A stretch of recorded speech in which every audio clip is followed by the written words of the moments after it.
समाजाची मानसिकता बदलली पाहिजे, त्यावेळेसच आमच्या महिला या सक्षम होतील, त्यांचं रक्षण होणार आहे।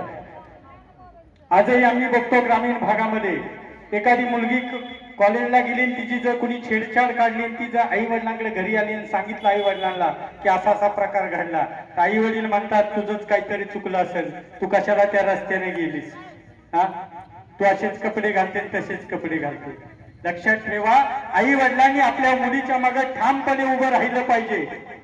त्याचबरोबर जर तिची कोणी छेडछाड करत असेल तर गप बसलं नाही पाहिजे। आजही आपण समाजामध्ये लोकांच्या चर्चा होईल म्हणून गप बसतो, गप बसलं नाही पाहिजे, कारण काळ सोकावतो। मंडळी, म्हातारी मेल्याचं दुःख नाही, काळ सोकवला नाही पाहिजे।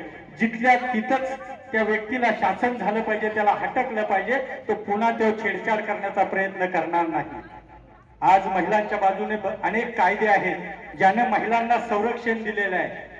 तसेच आपत्कालीन नंबर आहे, अनेक महिला सहायता नंबर आहे, 1091 हा नंबर आहे, महिला सहायता मदत केंद्राचा नंबर आहे। जर महिला अडचणीत असेल आणि 1091 वर कॉल केला तरी तुम्हाला मदत मिळते। आपत्कालीन स्थितीमध्ये 112 नंबर आहे, ज्यावरती तुम्ही कॉल केला तर आपत्कालीन स्थितीमध्ये तुम्हाला मदत मिळते।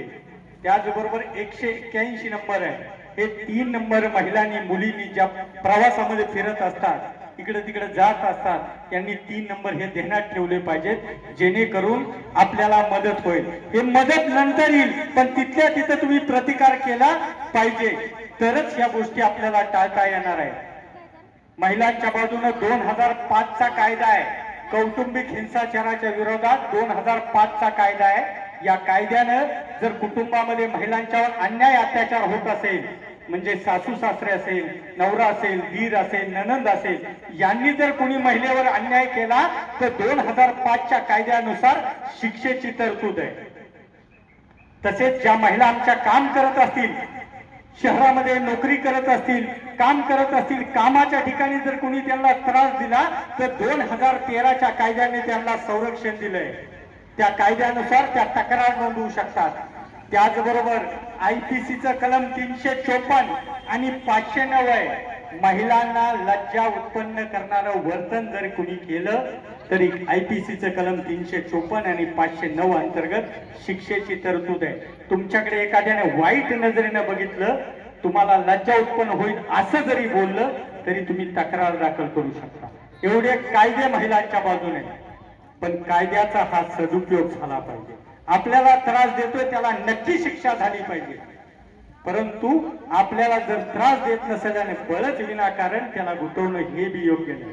आजही आम्ही बघतो बऱ्याच वेळा महिला आत्महत्या करतात, त्याचे वेगवेगळी कारणं असतील, पण सासरची मंडळी माहेरची मंडळी काय करतात, असं जर काही दुर्दैवी घटना घडली, त्यांच्या दृष्टीने ते दुर्दैवी, त्यांची मुलगी गेली, त्यांना राग असू शकतो, पण ते काय करतात, वळीनं सगळ्याची नावं नेतात। नवरा, सासू, सासरा, ननंद तिथं राहत नसेल तर तिचं बी नाव घेतात, दीर संसार राहत असेल तर त्याचं बी नाव टाकतात। असं बी होता कामा नये। यामुळे अशा कारणांमुळे कायदे